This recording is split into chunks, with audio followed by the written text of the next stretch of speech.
Las reglas básicas del periodismo nos dicen que no debemos hablar de suicidio. Que los suicidios no se deben tratar y tenemos todo un protocolo que seguir para hablar de suicidios. Tener cuidado con la palabra, tener cuidado con las formas. Y las estadísticas nos desafían. Las estadísticas dicen que por día un joven se suicida. Lo discutimos, lo hablamos en la producción, lo hablamos acá en la Gaceta, lo hablamos entre colegas y decidimos que del tema hay que hablar. Y cuando estábamos acá, y acá al lado mío están tres profesionales, está Silvina Conimach, psicóloga, directora de la carrera de especialización en psicología. Bienvenida, gracias por estar acá en Panorama Tucumano. Está la doctora Miriam Figueroa, presidenta de la Sociedad de Psiquiatría, diplomada en neurociencias. ¿Qué tal? ¿Cómo está? Bienvenida. Buenas noches, gracias. Y está Agustina Cosentina, que conoce de estos temas de la relación en las instituciones y es magíster en acoso escolar por la Universidad Tecnológica de España. Bienvenida, muchas gracias. Cosentini, esa es la posición. Cosentini. Sí. Perdón.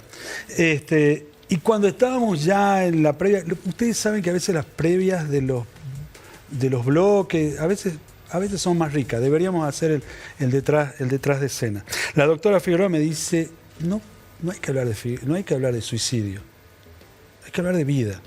¿Me lo explica?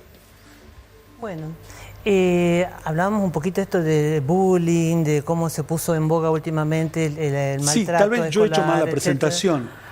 La sociedad tucumana está asustada, afectada por algo que tomó noticia. Una jovencita, una chiquita 9 años. de 9 años. No sé, gritó posiblemente sus dolores, gritó su preocupación. Los padres no la escucharon o la escucharon a medias. Ustedes me dirán mejor. Lo digo y se me pone la piel de gallina. Los adultos tal vez no supieron escucharla. Tal vez sea un diálogo también que está pendiente. Y después, bueno, no me va a dejar decir la palabra, así que ya le dejo la palabra. Hablábamos con la licenciada de que sí es cierto que los últimos estudios dicen que es mejor poder poner en palabras, hablar del suicidio, de la posibilidad de atentar contra la vida de uno. Nada más que sí es cierto también que hay un sesgo de contagio, pongámosle, de idea fácilmente tomable y sobre la cual tenemos que en realidad, lo más práctico sería poder hablar tranquilamente del suicidio, comunicarnos, etcétera. Nosotros tenemos mucho miedo en cuanto a eso, porque por lo general no hay las redes de contención suficiente para que los pacientes puedan visualizar, tener claro, hablar. El otro día me tocaba hablar una charla en un colegio donde un chiquito realmente se había suicidado, ¿no? Había sido un intento, falleció. Entonces, ¿Tucumán? En Tucumán, precisamente en San Juan, Ingenio de San Juan, pasando la banda, hace una semana. Entonces, hablábamos con los compañeros. Perdón, ¿qué edad tenía? 17. Hablábamos con los compañeros y justamente lo que yo les proponía a ellos, les decía, chicos, hablemos de vida. Hablemos de vida, hablemos de hablar, de escucharnos, pero no una escucha al aire, una escucha activa, de escucharnos y de que cuando mi compañero habla y me dice, mirá, me siento perdido, me siento solo, no quiero hacer esto, no quiero bañarme, no tengo ganas de nada, empezar a identificar las alarmas y al escuchar estas alarmas, poder sí empezar a hablar, escuchar, buscar ayuda en los adultos, en los profesionales. ¿Pero cómo veo esas alarmas? ¿A dónde están? Esas alarmas, bueno, son justamente más o menos las que te iba planteando, ¿no? Es empezar a ver una persona que no tiene ganas de levantarse y de ir al colegio, que no tiene ganas de bañarse, que no se baña, que no duerme bien, que está muy callado, que se encierra, que está triste, que llora, que no se conecta con el grupo social que antes sí se conectaba. Que entonces es una persona que obviamente está pasando por algo. Y muchas veces, sobre todo en los grupos adolescentes, los adolescentes toman por conducta de decir, bueno, no se integra, listo, bueno, ya cuando se ponga mejor se integrará. Y a veces lo que conviene es que el compañero, en lugar de tener esta actitud, tenga la actitud de esta escucha activa, de decirle, oíme Juancito, estás siendo distinto. ¿Te pasa algo? ¿Necesitas algo? El adolescente contesta que no, y listo. Sí, por eso... O no te metas. O no te metas. No te metas. Son mis cosas. Son mis cosas. O exacto. Es mi mundo. Por eso es que decía yo, y después de escuchar, actuar. Entonces cuando actúo, voy y le digo al profesor, le dije a Juancito que lo veía raro y me dijo no te metas. Entonces el profesor, si tiene un buen equipo psicopedagógico en el colegio, por ejemplo, en la escuela, donde sea, van a prestarle atención a Juancito y van a contactarse con la familia de Juancito y vamos a tratar de hacer una red de contención. Y siempre hablo del tratar, porque ahí ya partimos de la primera base dificultosa, que es que necesita Juancito de seguro un tratamiento. Me parece importante, sí. Perdona que te interrumpa. No, habla tranquila. Pero me parece importante en esto que cuando vos dijiste hay que hablar de vida y no hay que hablar de suicidio, yo me quedé pensando y dije, me parece que no estoy tan de acuerdo, pero ahora lo explicaste. O sea, no es que no hay que hablar de suicidio. ¿Te acordás que antes se pensaba, en psicología también, que era mejor no contar cuando había un familiar que se había suicidado? Es verdad, se ocultaba. Por miedo a lo que se llama la transmisión. Se llama la transmisión intergeneracional. Bien. Hay algunas cuestiones como las adicciones, el abuso sexual, el suicidio, que está comprobado que hay una transmisión intergeneracional. Entonces, si se sabe, se repite. Pero en realidad lo que estamos como sabiendo, que se repite aquello que no se habla. No lo que se dice, no lo que se habla, no lo que se cuenta. Lo que queda como sellado en la familia como traumático. Claro. Por lo tanto, de eso no se habla. Eso es lo que después probablemente se repita. Y Silvina, ¿cómo debería hablar eso? Entonces, ¿cómo debiera hablar? Sí, me parece esto importante lo que dice acá la doctora. Hay que hablar de la vida, pero hay que hablar, para hablar de la vida hay que hablar de lo que nos angustia, de lo que nos preocupa. Y hablar de lo que nos preocupa, bueno, es muy difícil en el adolescente, también en el niño, pero creo que es importante esto de la escucha atenta, de la escucha activa, de la escucha comprometida, responsable de los padres, no el padre hostigando, castigando o preocupadísimo, salí del cuarto porque no te quiero ver así, imponiéndole algo, sino acompañando. Acompañando al niño, acompañando al adolescente, que seguramente este caso de la chiquita de 9 años, bueno, ha tenido como muchos factores por los cuales lo lleva a una ideación suicida, ¿no? Que tienen que ver con cuestiones familiares, pero también escolares. Y en esto se engancha con el tema del bullying que nos estábamos hablando antes también de empezar el programa. Que de alguna manera fueron motivos o por lo menos aparecen como causa. Yo creo que el bullying para mí es el peor síntoma de la sociedad actual. Es el síntoma que más enfermedades, más patología, más sintomatología crea. Es terrible. Por ahí no nos damos cuenta ya los adultos, porque todos lo hemos vivido, todos hemos pasado bullying. Ay, bueno. Sí, sobre todo los viejos. Decimos, yo también he vivido cosas así. Exacto. Y hemos podido sobrevivir. ¿Y por qué es tan grave? Es grave porque mina la autoestima, te destruye la autoestima. Y no solamente la autoestima y la seguridad, las ganas de socializar. Estamos en una época donde, si bien con las redes sociales es como un imperativo de socialización, estamos haciendo síntoma de la socialización. Lo social es el punto más flaco de nuestra sociedad. A pesar de tener todos los medios y todo el conocimiento para eso, las redes sociales, pero es donde más estamos haciendo síntomas. Y vienen chiquitos de 8 o 9 años, yo le pregunto siempre el primer día, ¿por qué venís? Porque tengo problemas con la sociabilidad.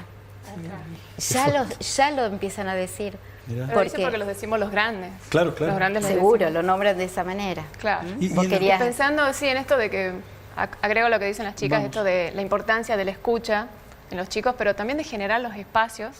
Por ahí, los que trabajamos en instituciones educativas, yo soy docente primordialmente, entendemos...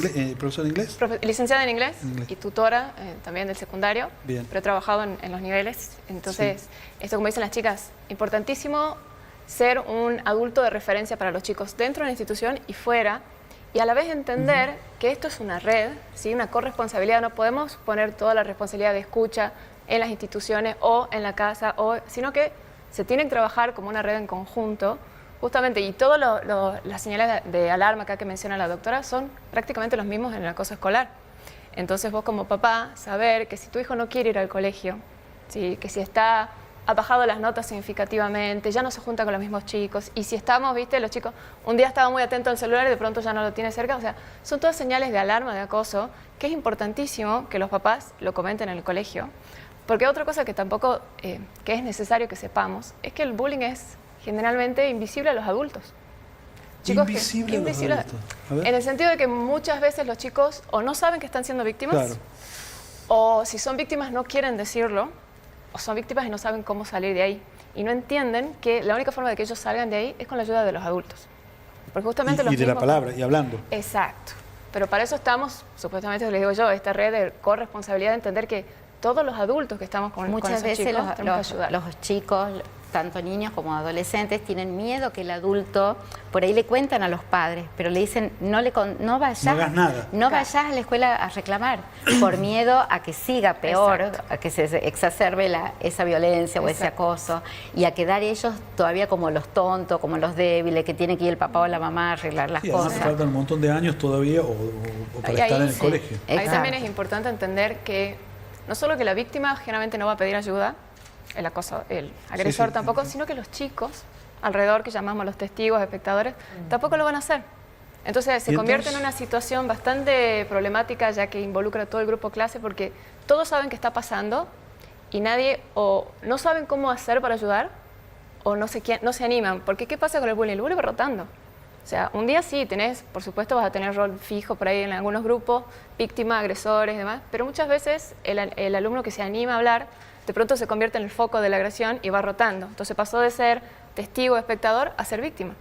O muchas veces, muchos de los chicos que observan dicen, no, yo voy a ser parte de los agresores para evitar convertirme yo también en víctima. Entonces como una cuestión bastante compleja que no involucra solamente a víctima y agresor, involucra Al grupo. Al grupo clase, al colegio, a la casa. Es como una cosa que... Claro, es una cuestión bien comunitaria. Exacto. Y es fundamental esto que remarcaste, de que hay todo una puesta en escena, pongámosle, del bullying, donde hay muchos roles que pueden variar, etcétera, pero que existen y que a la hora de hablar estos roles tienen que ir siendo vistos y los chicos tienen que ir asumiendo, o sea, yo me puse en rol de espectador. Muchas veces hablaba de todos los roles, pero me pasó personalmente, tengo una nena de 10 años, de reuniones con el gabinete, etcétera, trabajando acerca del bullying en el colegio de ella, hablaban de los chicos que son contenedores. Hay muchos chicos en este teatro específico que pueden, en el momento en que ven al compañero que se angustió, que lloró, que se apartó, que se sintió agredido, van y le que dan puede un abrazo, acercarse a preguntar. y le dicen, no importa, no te dijo nada, no pasa nada, yo estoy con vos. Entonces son distintos roles que hay que saberlos rescatar, resaltar y ver quiénes tienen esas capacidades. El otro día un ¿no? pacientito me contaba, viene muy angustiado, va a primer año, y me dice, estaba como llorando, me dice, pero es que no aguanto más, no sabes lo que me pasó hoy en la clase de inglés. En realidad no fue un compañero, fue una teacher. Estaban haciendo un juego y el que perdía en el juego, la teacher le escribía lost, como Claro, perdió, perdedor. Sí. perdedor. Cuando él se da cuenta, y le ponían atrás, cuando él se da cuenta que todos los compañeros se le están riendo porque le ha puesto lost, como ese cartel, era lost de un lado y luz, no sé, Loser, sería el loser, perdedor, sí. loser. Ahí tenemos la profesora. Acá la de profe inglés de para- acá está. Se larga a llorar y uno de ellos, como que vos decís, lo abraza y le dice, no le lleves el apunte, es una tarada. Importantísimo. Importantísimo. Ese rol es importantísimo. Eso ha sido importante. Si bien igual estaba quebrado el pobre chico por Seguro. semejante como el cartel que llevaba, pero hubo otro que lo pudo salvar. Y él no se olvida de ese abrazo que le dijo, Mirá. no le lleves el apunte, es una tarada, no te pudo haber dicho eso. Bueno, acá la doctora seguro que ella trabaja me contaba recién que ella trabaja mucho con adultos que han sido víctimas de bullying en su infancia, en su adolescencia. Y yo creo que es algo que se repite, me lo ha dicho también una psicóloga, esto de que por ahí cuando pasan los años, la persona que fue víctima de bullying Sí. no se acuerda tanto, por ahí no se centra tanto en O el lo agresor, olvida. claro, Entre comillas. sí, sino en las personas que no lo ayudaron. O sea, los mira. compañeros que le extendieron la mano, los adultos que miraron para otro lado cuando ellos pedían ayuda. Entonces, la importancia, eso, una palmadita en el Sí. hombro. Por eso también trato mucho Sí. esto que se está dando mucho de los cumpleañitos, ¿vieron? Se organizan cumpleañitos a la salida del cole, van, los buscan, los cambian en los colegios y se los llevan a los cumpleañitos. Y es muy violento porque muchas veces hay 3 o 4 que no están invitados. Entonces van todos cambiaditos, ¿viste? Con el equipo de fútbol, la ropita, y 3 o 4 con el uniforme. Y vos decís, uno como adulto, ¿sí? Son 2 horas de tu vida que vos podrías haber invitado a todo el grupo, llevarlos al cumpleañito y se acababa. Esas 2 horas para esos chicos ha significado todo. O sea, haberlos dejado de lado. Por eso recién hablaba de comunidad, porque la comunidad, decimos, y también decíamos, ¿por qué ahora? ¿Por qué se ve tanto? Porque hoy a nuestros niños les decimos hablar. A nosotros antes nos decían callate, nos decían, hay una frase, calladita sos más bonita. La cuestión es que nuestros chicos hoy hablan, hoy se manifiestan, nos dicen, entonces nos dan la oportunidad esta de darles una mano, de ayudarles, y bueno, tenemos que estar a la altura, no solo desde la psiquiatría, que quizás sea el último de los recursos, sino desde la psicología, del gabinete psicopedagógico, los docentes. Es importantísimo que estén alertas, que estén detectando estas cosas y eso, ¿no? Y que a nivel comunidad podamos sacarnos nosotros también estos vestigios de violencia, porque eso no es otra cosa más que violencia, los malos tratos. Ustedes han dicho roles muy claros, la víctima, los contenedores. ¿Qué pasa con el agresor, Silvina? Ahí puedo... El agresor creo que también sufre. También Sí, sufre. También sufre, ¿no? François Dolto, una gran psicoanalista, decía niños agresivos, niños agredidos. Mira. ¿No? O sea, seguramente ese niño, ese matón, ese buleador, ese agresor, también ha sufrido violencia o necesitó de la violencia para poder ser alguien, para poder ser alguien y poder liderar. Porque se llama como afán de apoderamiento, ¿no? Es esa cosa así. ¿Por qué esa necesidad de tener el poder, de ser líder? De agredir. Seguramente ha sufrido de algo de eso, ¿no? Y es como que necesita imponerse con sus compañeros y sentir ahí como cierto poder, de poder dominarlo, de poder pegarle. Pero, o sea, el agresor sufre, el agresor también sufre y también necesita... Pero la reacción que estoy pensando como adulto, ¿no? Sí. Uno me genera Te ternura genera como bronca. y el otro me genera bronca. Seguramente. O sea, y ahí, no sé, ¿cómo reaccionar?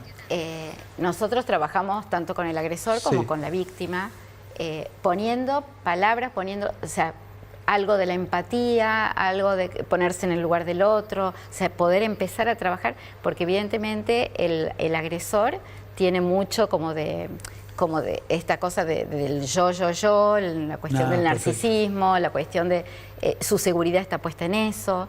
Entonces sí hay que trabajar para poder como socializar el poder, ¿no? Y socializar que nadie puede ser agredido gratuitamente, ¿no? ¿Y cómo trabajan las instituciones con esto? Yo te agrego ahí, como decía ella, importantísimo entender que el agresor es un niño, un adolescente que necesita ayuda. ¿Sí? La está pidiendo de alguna forma u otra, está pidiendo que los ayudemos. Y esto que decía Silvina, que en los colegios tenemos, la mayoría de los colegios deberían existir protocolos de intervención. Y en los protocolos lo que se busca es la actitud, la acción reparadora del agresor. O sea, no se busca castigarlo, sino que él pueda entender que lo que ha hecho está mal, que generalmente sí entienden que está mal, te lo van a negar, por supuesto, y mientras Claro. más grandes, más negación.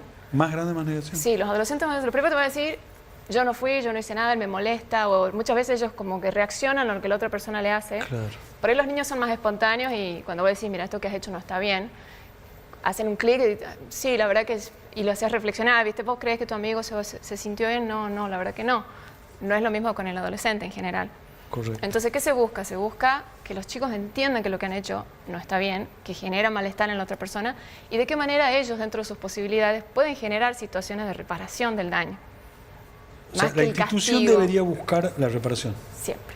Ese sería el objetivo. Como el primer paso, dependiendo también de qué tan grave está el caso de bullying, porque va a depender mucho cuánto tiempo ha pasado desde que empezó el conflicto. O sea, el bullying es un conflicto que no se ¿Es intervino. una normalidad el bullying? Sí, sí. Sí. Y es Está Qué totalmente importantísimo. horrible. Las normalizado. tres me han dicho al mismo Creo tiempo. que si nos Sí. preguntamos Sí, en sí. nuestras vidas, ¿hemos sufrido bullying? Sí. Y todos Sí. podemos decir sí. Sí. De un modo u otro, hemos sido maltratados. Pero estamos ilesos, no sé, estamos vivos, No, eso es un caminamos, mito. hablamos. Sí, un mito. Quedó, Si no, que los doctores quedó te el pueden trauma, o sea, que Son conversábamos recién. microtraumas, que quedan Quedó el microtraumas. trauma, como yo le decía, si vamos a hacer una metáfora, como un quiste, que quedó ahí guardadito, pero de repente algún signo, alguna cosa, algo te despierta de vuelta esa partecita que había quedado Se herida queda en tu latente. adolescencia, Recién- queda latente, estalla este quiste y estalla invadiendo todo nuestro cerebro. Y en eso cuando viene la crisis de pánico, la ansiedad, la depresión, pero Tengo no vino de la pacientes, nada. sí, tengo pacientes de 23, 24 años que han sido bulliadas en su adolescencia y recién ahora lo pueden hablar. Después, a los 19 han tenido intentos de suicidio y tuve que intervenir en esas crisis y Sí. después del intento de suicidio empiezan a hablar y han sido bulliadas, han sido bulliadas sostenidamente. Entonces sí crean, por eso yo digo que es la peor enfermedad que tenemos en los adolescentes, porque genera mucha desazón, mucha angustia, soledad, sentimientos de Desesperanza. soledad, Y es entender desesperanza. esto que decíamos no hay recién, salida. No es solo la víctima, es todo el grupo. Porque vos imagínate pasar todos los días de tu vida, ya no tanto con la víctima que lo sufre, el agresor, sino el grupo, observar cotidianamente cómo se ejerce violencia contra alguien y nadie hace nada. Porque a los ojos de los chicos nadie hace nada. Puede haber todo un cuerpo trabajando, puede haber docentes, puede haber... Pero los Sí. chicos sienten que muchas veces no se hace nada. Sí. Entonces es una sensación de desesperanza muy fuerte. Recién en un momento de una intervención tuya dijiste adulto de referencia. Sí. ¿Qué es un adulto de referencia? Bien, en los colegios trabajamos mucho, por ejemplo, a ver, sabemos que la mayoría de los docentes, creo que nuestro objetivo primordial es establecer un vínculo afectivo con nuestros alumnos, que es la mejor forma de transmitir conocimiento. Yo iba a de- decir enseñar, pero mirá qué importante. Pero es que la forma, creo que se genera mejor, es mejor la enseñanza si hay un vínculo afectivo con el Correcto. docente. Que puede ser el docente, puede ser un miembro del DOE, puede ser hasta una persona de maestranza, que viste que el personal de maestranza conoce todo. Ellos saben, los conocen a los chicos de otro lugar. Pero también por ahí en la casa, o sea, vos tenés que, como decía ella, abrir el diálogo con los chicos, permitirles ese espacio donde ellos puedan expresar lo que sienten y esto, escuchar sin juzgar. Sí, escuchar, darles el espacio, la escucha activa es importantísimo de escuchar, parafrasear y sobre todo si hablamos de víctimas de bullying o testigos, esto de la tranquilidad de te vamos a ayudar. No prometer, por supuesto, no puedes prometerle mañana esto se termina, no sé, no podés, pero sí puedes decirle acá estoy yo, acá te estamos ayudando, vamos a ver cómo solucionamos esto. Para los chicos es importantísimo, Muy no bien. solo en bullying, sino Sí. en todo. Y muchas veces las acciones, por ahí, no solamente es la psicoterapia, muchas veces pequeñas acciones que uno puede hacer dentro del curso, hasta cambiarlo de división, importantísimo. es fundamental. La O sea, clase, donde, decías- perdón, Sí. esa es la clase, yo soy tutora, la clase de tutoría. En el colegio donde mi nena existe una clase de tutoría que es así tan importante como la de francés, la de alemán o la de ajedrez. Es una maestra, una tarea Sí, sí, especial una- más. Sí. Entonces, hay la tutora, mi hija con sus amigas dicen, la clase de chusmerío le ponen. Porque ahí es donde ellos se abren, hablan, Exacto. cuentan sus cosas y lo interpretan como chusmerío. Pero en realidad esa clase de tutoría es una clase donde llevan cositas para comer, todo como que se relaja.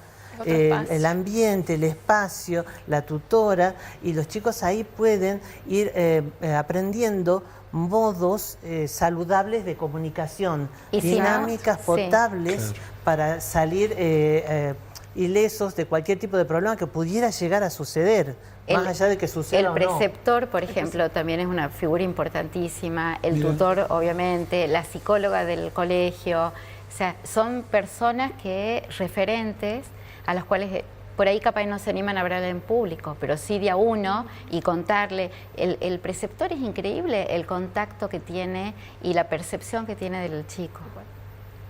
Yo quería Sí. agregar una cosita que me parece Agregue importante. rápido hablamos, porque ya nos estamos que yendo. hemos hablado del agresor en lo que es el bullying, pero no hemos hablado del agresor en el ciberbullying. Porque por ahí, Ciberbullying. en el ciberbullying, que es el acoso que se hace a través de los dispositivos electrónicos, las redes Sí, sociales, sí. porque puedes decir, bueno, hay factores de riesgo que predisponen a un chico a poder ser agresor, pero en las redes sociales cualquiera puede ser agresor. Cualquier persona con acceso a una red social, en un momento de desinhibición, encontró un post, comentó y lo hizo agresivamente. Entonces, esa es otra dinámica muy compleja que la del ciberbullying, entender que necesitamos como adultos acompañar a los chicos desde el momento que le entregamos un celular, que le estamos entregando, Claro. no quiero ser alarmista, pero es un arma, o un videojuego con conexión a internet, y entender que los chicos se les acaba de abrir un mundo en donde nadie los regula. Entonces pueden decir lo que quieran, donde quieran, como sea. Sí, el otro día escuchaba una frase que decía alguien, no recuerdo, una funcionaria creo que era, y decía, vos preocupate más por tu hijo que está tirado en el living con el celular que con la salida a la calle. No sé. Es que hoy en día sí, Ujú. es verdad. Es un mundo. Vos decís, Exacto. bueno, pero estás jugando a Roblox. Hemos visto lo que pasa a Roblox. Todo el tema del grooming, el abuso sexual. Bueno, pero está en el grupo de WhatsApp con los amigos.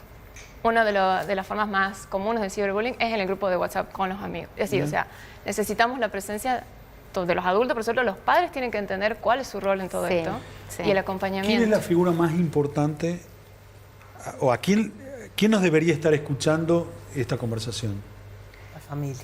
La familia. Sí. La familia es determinante, más allá del estilo de familia, ¿no? No quiero no decir importa. con esto, Sí. mamá, papá, no. Hay distintos estilos de familia. La familia, El que es adulto a donde cargo. el niño vuelve adulto a cargo, es donde el niño vuelve del colegio, del deporte, de donde sea que esté haciendo actividades, siempre va a volver a su casa, a comer, a merendar, a bañarse, a dormir a la noche. Entonces que el niño sienta el abrazo contenedor, que sienta el te amo, que sienta un clima de afecto familiar, es indispensable para que si fuera agredido, él sepa que en su casa no va a ser agredido y por consiguiente puede manifestarlo y pedir ayuda. Y para que también no sea agresor, si él no ve violencia, si no ve agresión en su propio hogar, no la va a No sacar va a ser afuera. eso. Esto lo puedo agregar una cosita como docente. Cortita, sí, hable docente. Pensar que cuando uno como institución por ahí se comunica con los padres, es un pedido de ayuda también, porque muchas veces los padres, como decía, yo pienso en la víctima, como papá de víctima. Sí. ¿Y qué pasa si te toca ser papá de agresor? Porque puede ser. Claro. Entonces, ¿cómo ayudas vos? Cuando el colegio, la institución, la escuela te llama y te dice, mira, estamos con esta situación. Agredís a los docentes, te contestás los mensajes, o sea, la importancia de estar y de aceptar la responsabilidad que te toca. Digamos. Eso me parece muy importante. Les pido un tips, no me gustaría una conclusión, pero y por ahí los consejos son como raros, ¿no? Pero a esa familia que hemos convenido acá un poco que le estamos hablando, dos cosas que no podemos dejar de estar atentos, dos alertas que no podemos ver. Yo diría más que nada dos pequeños consejos, Sí, dos tips. vamos. Uno es hablar no es debilidad, muchas veces refieren que el hablar es debilidad, no, al contrario, el hablar es valentía, ¿sí? Y la otra, el amor. Mostrar amor no es mostrar debilidad, no es mostrar falta de carácter, no es mostrar de pasividad. Mostrar amor es dar al otro una herramienta poderosísima para manejarse en la vida. Sí. Silvina. Yo pensar que la violencia es el otro lado de la palabra, es cuando la palabra no circula aparece la violencia, entonces permitir que circule la palabra. Y algo que tiene que ver con esto que decías vos recién, ahora hay toda una psicología de la ternura. Creo que nos hemos olvidado mucho tiempo de la ternura, tanto en el hogar como en la escuela, como en la docencia, como con los pacientes, ¿no? Me parece que es importante volver a la ternura. Yo agregaría como docente, ¿Sí? el acompañamiento importantísimo a las instituciones, entender de que cuando pasan estas cosas necesitamos trabajar juntos, no la familia por el lado del colegio por el otro, sino justamente para que podamos ayudar a todos los chicos, no solamente a la víctima, por supuesto, y al agresor, sino a todos los chicos que están siendo afectados por el acoso. Agustina, Miriam, Silvina, muchas gracias. Gracias a vos. Hemos intentado hablar de lo que, o por empezar a poner la palabra en cosas que ustedes, que nosotros no hablamos. Ojalá sigamos hablando de esto. Nos vemos en el próximo bloque.